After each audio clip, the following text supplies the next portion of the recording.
Okay. All right, so this is a continuation from questions in 2.1. The first video took us up to, I think, question 14. This is question 15. It says, what decimal number is between each of the following pairs of rational numbers? And again, two ways you can do it. You can first look at all of these fractions and change them to equivalent fractions and then change those to decimals. Or right off the bat, you can change each of these into decimal numbers. So 1.5 will be 1.5. And 1 7/10 would be 1.7. So when you convert those fractions to decimals, it's pretty simple to figure out that the decimal that's between them is 1.6. Now we need to be clear, that's not the only decimal that would fit between there. And if we wanted to see more than one decimal, we could actually change these by adding a 0. They're still the same number. But therefore, if I asked you what numbers are between 1.50 and 1.70, we could think money, and we could put any number like 1.51, 1.52, all the way up to 1.69. And those decimals would be okay. If I put two insignificant zeros, I could say that 1.501, 1.502, ... 1.699. There's a lot more decimals that would fall between those two fractions as well. And depending on how many insignificant zeros you put, you could always come up with other decimal numbers that would fall between those. So there are infinite decimal numbers that fall between those two fractions. The second question, negative 1 and 2, or 2 and 2/3, excuse me, and 2 and 1/3 negative. Again, we want to change these to decimals. So this would be negative 2 decimal 6 repeating, because I know that 2/3 is decimal 6 repeating, and negative 2 decimal 3 repeating. And the question then says, name any decimal between it. What is a decimal? So the easiest one, and the one that probably most people chose, would be negative 2 decimal 5. That would be a number that would fit between those. But you can have negative 2 decimal 3, negative 2 decimal 4, negative 2 decimal 5, negative 2 decimal 6. Those are all decimals that fit between there. Question number C says 1 3/5, which would be 1 decimal 6, because 3/5 is equivalent to 6/10, and negative 1 7/10. Okay, so again, for some of us, we need to see this on a number line. This being 0, this being 1, this being 2, and this being 0. This being negative 1 and negative 2. So 1 6/10 is just a little bit past half. That'd be 1 6/10, just a little bit more than 1.5. And negative 1 7/10 would be right over here, negative 1 7/10. So any decimal between there, we can see there's a lot. And it's some easy ones would be negative 1 itself is between there, or negative 1 decimal 0, or 1 decimal 0, or 1, 0, 0.5, 0.9, negative 0.9, a whole bunch of different answers you could have for decimal numbers. And the last one, D, it says negative 3 1/100th. So if I draw this and I put negative 3 here and negative 4 here, negative 3 1/100th is really close to negative 3. And negative 3 1/50th is, if we drew this into 50 lines, it's almost right there too. That would be negative 3 1/50th. But the question is, what is a decimal number that fits between there? Okay. So the first thing we're going to do, I'm going to grab a different color pen here. I'll do purple. This is negative 3 1/100th. And negative 3 1/50th is the same thing as negative 3 2/100th, equivalent fraction that has the same base 10 denominator. And that would be negative 3.02. So it appears that nothing fits between there, but if we use this idea of insignificant zeros, I'll put a 0 on each of those. All right, now we have something that we can read and think about. So if we think about money, negative $3.01 versus negative $3.02, we have to think about negative $3.01.1, negative 3.012, all the way up to negative 3.019. And the next number that would fit into that pattern would be negative 3.02. So any of those decimal numbers would be numbers that fit in between the fractions negative 3 1/100th and negative 3 1/50th.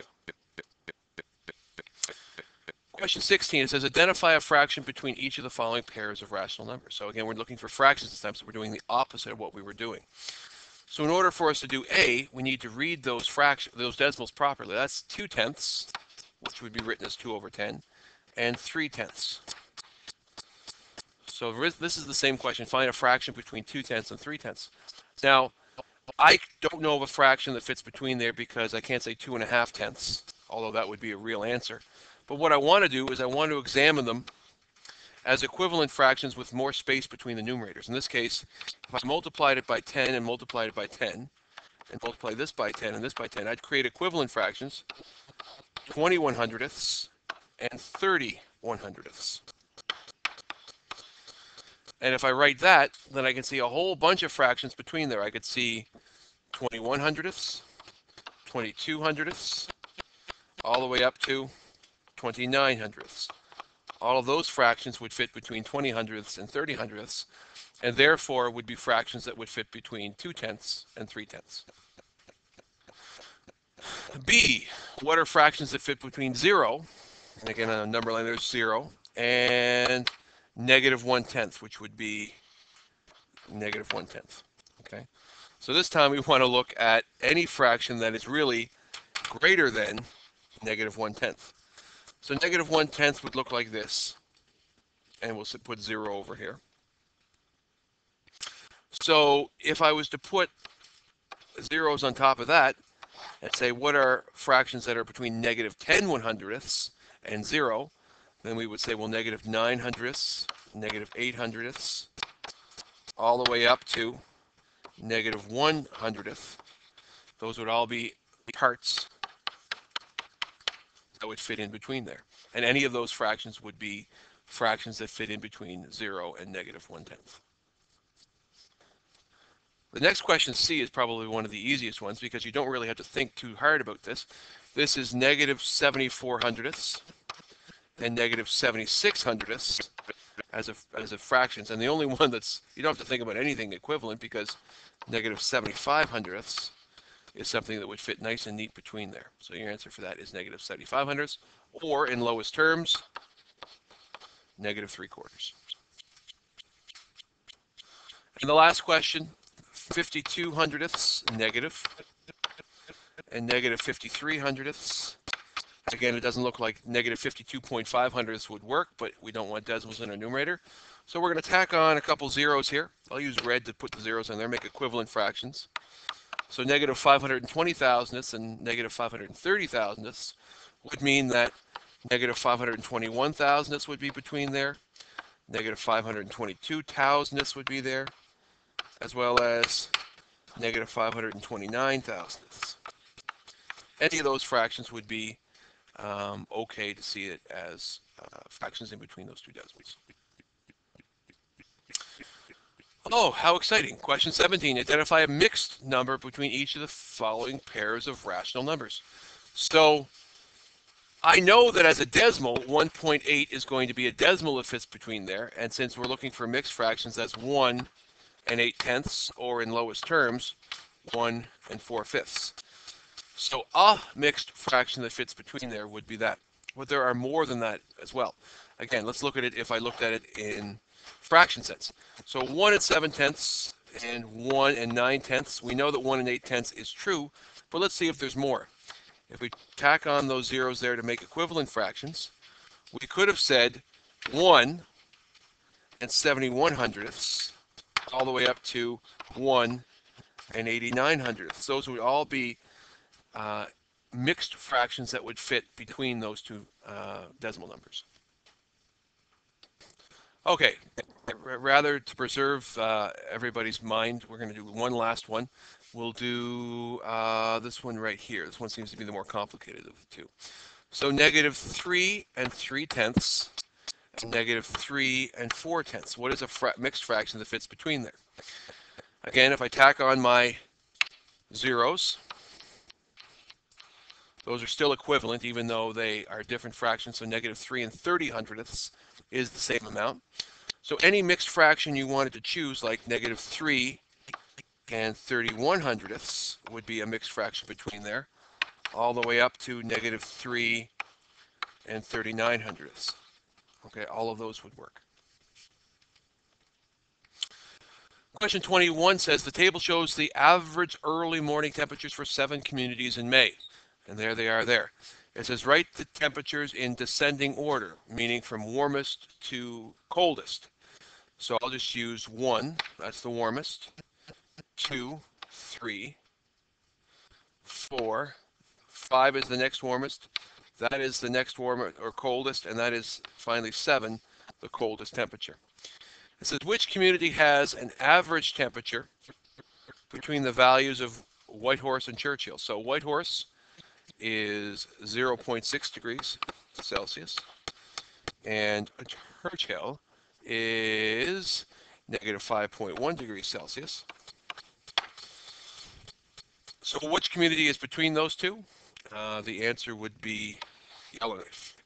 Yellowknife has a temperature between those two. Question 22, your last question, I believe. Is that the last one or is there one more? There's one more, okay.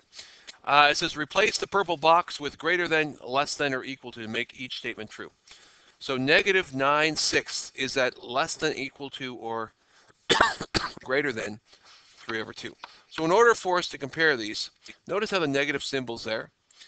I just like slapping it up in the numerator because I know that this fraction is less. So what I'm going to do is I'm going to change them to decimals and compare them in decimal form.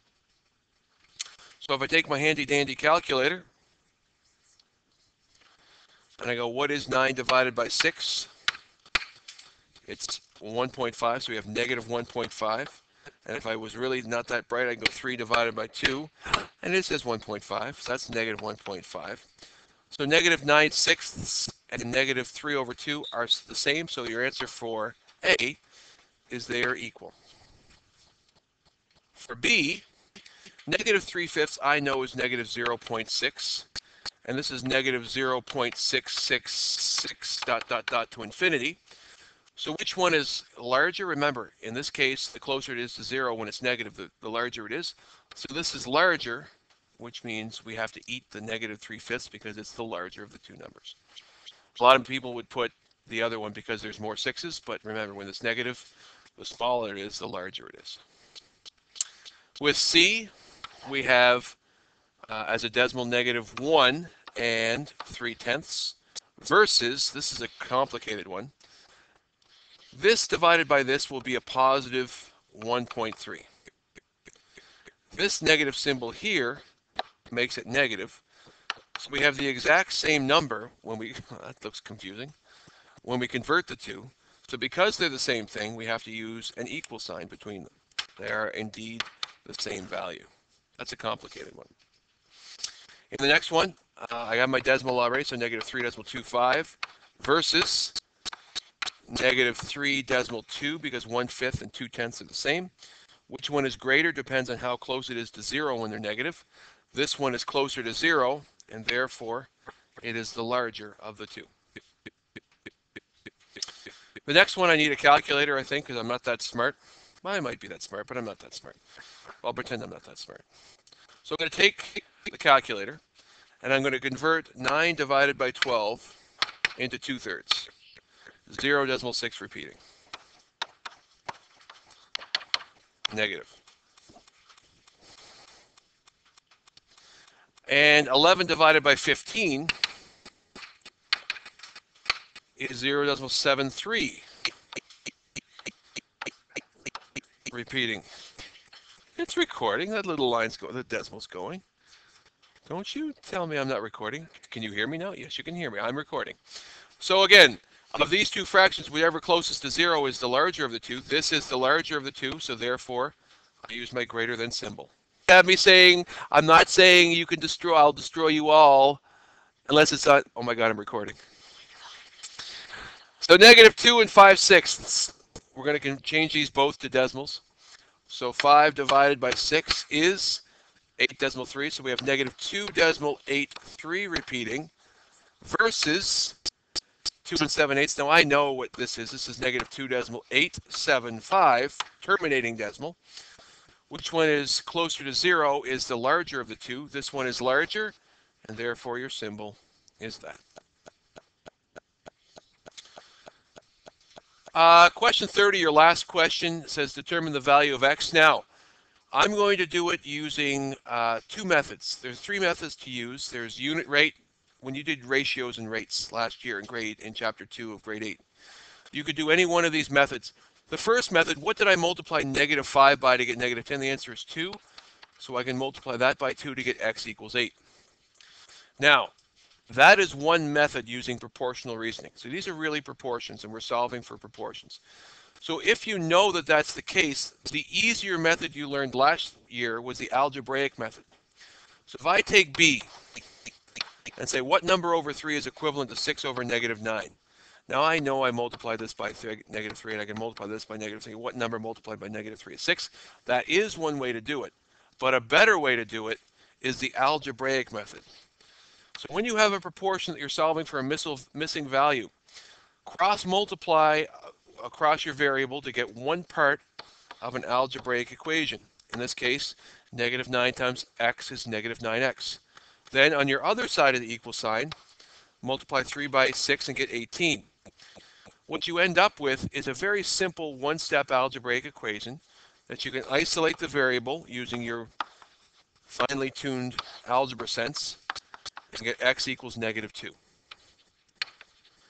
And that's one way to solve it. And my recommendation is if you acknowledge these as proportions with missing values in a proportion, always use the algebraic method because it'll always give you the right answer. And it's such an easy method. So for question C, if I multiply this way, I get 20x. If I multiply this way for the other side of the equation, I get 60. Divide by 20 and divide by 20. X will equal 3. And for the last one, if I multiply this way across the x, I get negative 6x. If I multiply this way, I get negative 150. If I divide both sides by the coefficient, x will equal a positive value because a negative divided by negative is positive. Grab my calculator. So what is, calculator, 150 divided by 6? And it will tell me it's 25. And I'll put positive 25 as the missing value.